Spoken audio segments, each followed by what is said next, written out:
Defrim placed the lantern on the ground, and the fight began without any false bravado or wordplay. This was a matter of killing for the prize of the woman. Both Talitzim rushed at their antagonist together, launching themselves forward with murderous lunges. They cut empty air. Wielding their swords to strike repeatedly in an all-out attack, they pressed on, but could neither reach their man nor cut off the 18-inch iron blade at the head of his wooden weapon. The sword blades swept in deadly arcs that, were they to make contact, would slice flesh and bone asunder. But every blow collided with the dizzy, dancing iron point of the mercenary's spear of good Anglian ash, which seemed to be everywhere, not only parrying the frenzied assaults of two swords at once, but even attempting counter-strikes that came within a hair's breadth of cutting off the tip of a hooked nose or gouging out an eyeball. The brothers Defrim and Afrim may have guessed right about the veteran's age, but they were quite mistaken about its consequences. The greybeard's foot speed far exceeded that of his younger opponents, and his hand-eye coordination was sufficient to keep them both at bay.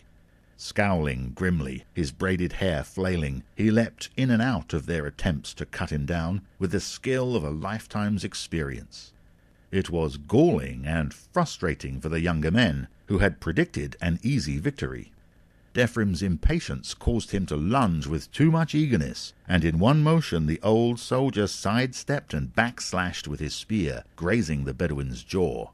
The man lurched back, adopting a defensive stance, and was only saved from further injury by Afrim's redoubled efforts, keeping the Anglian's blade fully occupied. But for all the Talitzim's wild cuts and thrusts, he could get nowhere near the foreigner with the point or edge of his sword. The brothers roared and snarled, but the mercenary fought in stoical silence. He had long ago achieved the secret that makes the most dangerous of foes. He had come to terms with the fact of his own death, with the absolute irrevocable certainty that one day he would die, and he did not concern himself as to whether it was today or tomorrow. He had already lived longer than a man in his position had any right to expect. So let these dogs of Talitzim come on, and he would meet them with his spear in their teeth. The noise of iron ringing upon iron would soon bring others to see what was happening, but in a caravan comprised of various unrelated traders from amongst the mixed races of the Talitzim, there was no guarantee that those others would side with Defrim and Afrim, for it was the Telitz way to fight for family, not for national loyalty or for fellow countrymen to whom they were not related by blood. So the swordsmen pressed on, believing that they had the advantage anyway, for surely the older man must tire first, facing two adversaries. It did not occur to them that their opponent was not alone, that the combat was actually 2 against 2. As so often, the brothers who had set themselves to steal the Westerner's woman had viewed the saucy slut merely as the object of their carnal desire, the trophy to be won. Once the fighting had started, they gave no further thought to the troublesome bitch. This was another sorry mistake. Ig had removed her dagger and girdle before joining her Effendi in bed, hiding her knife in one of her boots, but now she scurried around amongst the horses to recover it. Yet before she had retrieved her own weapon, a better option came to mind. She had noticed the javelin that still hung sheathed from the saddle of her master's horse. Her dark eyes gleamed malevolently as she slid the 48-inch short spear free of its holster. Ig had never thrown a javelin, and was far too intelligent to try it for the first time now. She did not propose to waste the weapon by throwing it without technique or expertise. She had seen Eldred use the javelin to bring down game, and so she knew it to be a tool requiring years of training.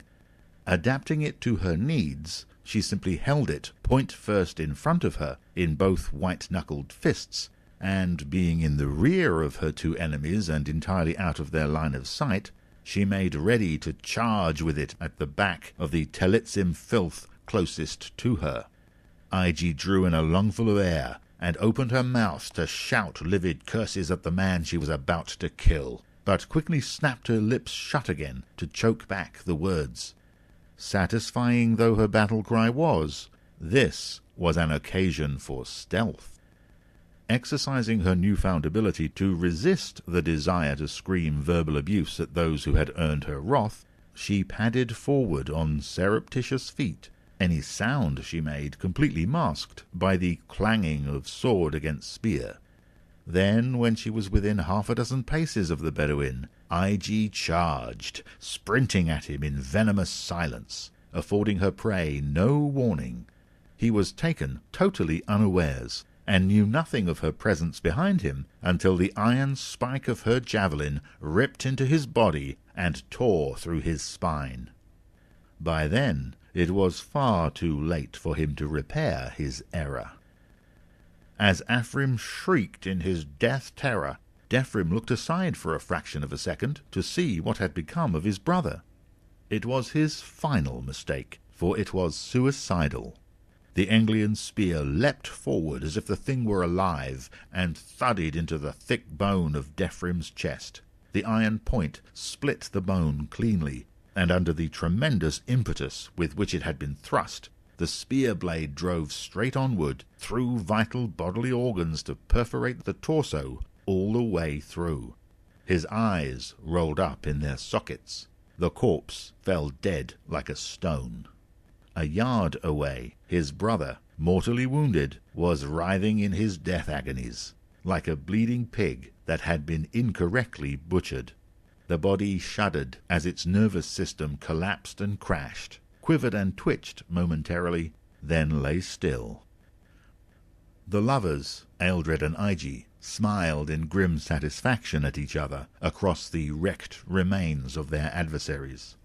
He nodded his pleasure and approval at her performance, and the Menghis pulled back her shoulders and lifted her chin high, as if to promise ruination to those who would presume violence against herself and her effendi.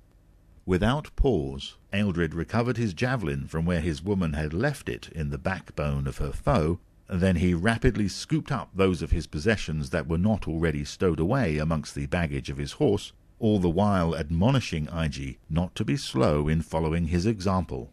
She was carrying both of the swords dropped by their defeated enemies, and she was grinning from ear to ear with joy at these proofs of their triumph. Ige loved weaponry of all kinds, and delighted in these new additions to their armoury. Ealdred would not have bothered with the swords himself, having no need of them while he still had his spear, but he did not begrudge her the spoils of war. Ige stepped into her boots and buckled on her girdle and dagger, then sprang up onto her horse. The rest of the Bedouin caravan were all roused now, carrying torches from the campfire to investigate the noise of battle. Figures dressed in Gutra headscarves and ankle-length thobes gathered together, watching the two strangers mount their horses and depart. They watched with hostility and menace on their fire-lit countenances. Ealdred made no attempt to explain the skirmish, knowing that issues of justice and self-defence would be irrelevant in determining what reaction the other Telitzim might have to the butchering of their fellows. In a thunder of hooves the riders sallied forth for pastures new, and they were apparently free and clear when a volley of arrows, 5 or 6 shafts together, suddenly hummed out of the night behind them. Now that the remaining members of the caravan felt safe from the danger of counterattack, they had found their martial ardour. One of the hideous missiles buried its barbed point 4 inches deep into horseflesh. This parting shot had delivered an ugly wound to the rear flank of Ige's black gelding, not mortal perhaps, but sufficient to drop the animal. Girl and horse went down hard. The girl was up on her feet in a flash, but her animal was not. It lay on its side, bellowing and neighing in its distress. They had no time to try to force the brute back up onto its feet. More arrows came shafting out of the blackness behind them, zipping through the air, and more would follow whilst they remained within distance of arrow shot. Disregarding the gelding, Ealdred ordered IG up onto Hengustia in a tone of voice that had her leaping like a gazelle. She had to abandon the pack of dainty perfumes and toiletries that she had looted from the Castle Licini in Piccoli, but she held tight to her 2 newly acquired swords. Ig was a woman whose priorities were always clear. In a trice, the mighty Blue Rowan was galloping forward, his courage stronger than his fear of missing his footing in the dark, and the 3 survivors could bid goodbye to and damnation upon their inhospitable hosts.